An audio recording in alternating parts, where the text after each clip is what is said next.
Okay, this is our first podcast review to go over, the first civilizations or earliest people that you've been reading about, and we're going to do these podcasts pretty regularly throughout the year, so you can review the material. When you're periodizing or chunking, the time period in which we're looking at today or right now is the from 8000 BCE to 3500 BCE. And basically, this is the time period where the first people start using some form of agriculture, shifting from a hunter-gatherer civilization. Okay, some big picture stuff, and a lot of this is in your book, but it's from time to time we'll use different books, and it's kind of good just to walk yourself through it as you read or before you read. So, big picture, you're looking at what's really going on. Number one is that at this time period, people aren't traveling very far. So, if they do interact, it's with people who are close to them. As we go through this unit, you'll see that it expands to all the way into like long distance trade. At this time, humans are very dependent on their environment, and physical geography, especially rivers, play a huge role. It's not a coincidence that a lot of the early civilization that develops is based around places like the Nile or the Yellow River or the Indus Valley. Um, Another very important concept from this time period is the shift from hunter-gatherer societies to agricultural communities, and then eventually the development of walls and cities into complex civilizations like Greece and Rome. Today, though, for this short podcast, we're just looking at the transition from the Paleolithic era to the Neolithic era. Paleolithic time is a time when people were hunter gatherers.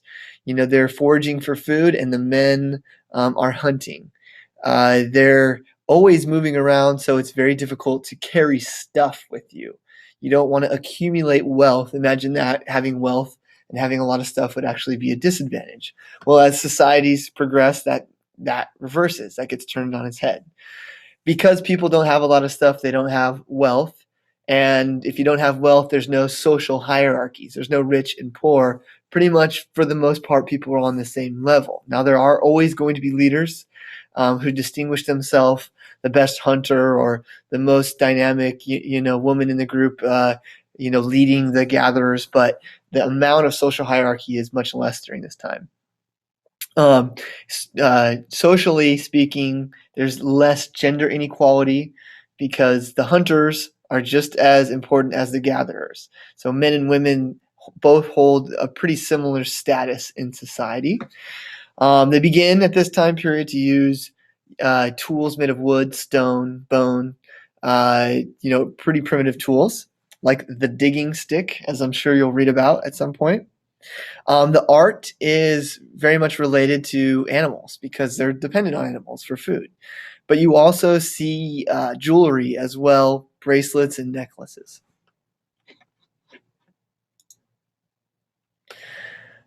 Transitioning to the Neolithic period. This is a time when they gradually begin to shift to agriculture. And it begins with something called horticulture. That's basically gardening with hand tools. It's not large scale agricultural big farms where you're plowing and things like that.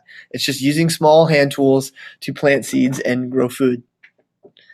This is the time where we see the development of pastoral nomads, who will be a very prominent theme through a lot of this class. Nomadic groups who are raising herds, domesticating animals, people like the early Turks and the Mongols. Probably one of the more significant developments is the domestication of grains that spread from the Middle East to all the way into China.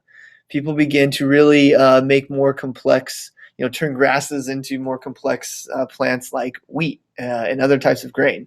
So this creates, as you'll see, a more stable food supply.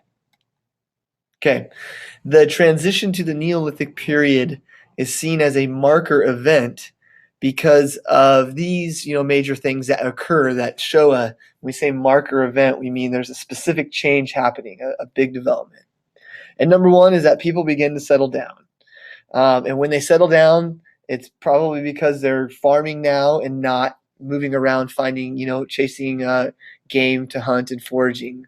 They can now grow their own food and stay in one place. And as they stay in one place, complex societies begin to develop. And we'll see that more and more as we go through. It's better farming means more food, more population, and it also means that you can accumulate wealth. The specialization of labor means that labor is going to become more efficient, and that ultimately what leads to the surplus. It's definitely a time period where gender inequality begins to arise. Women, they speculate women tend to not be able to handle the harder, heavier, large plowing tools during the agricultural revolution.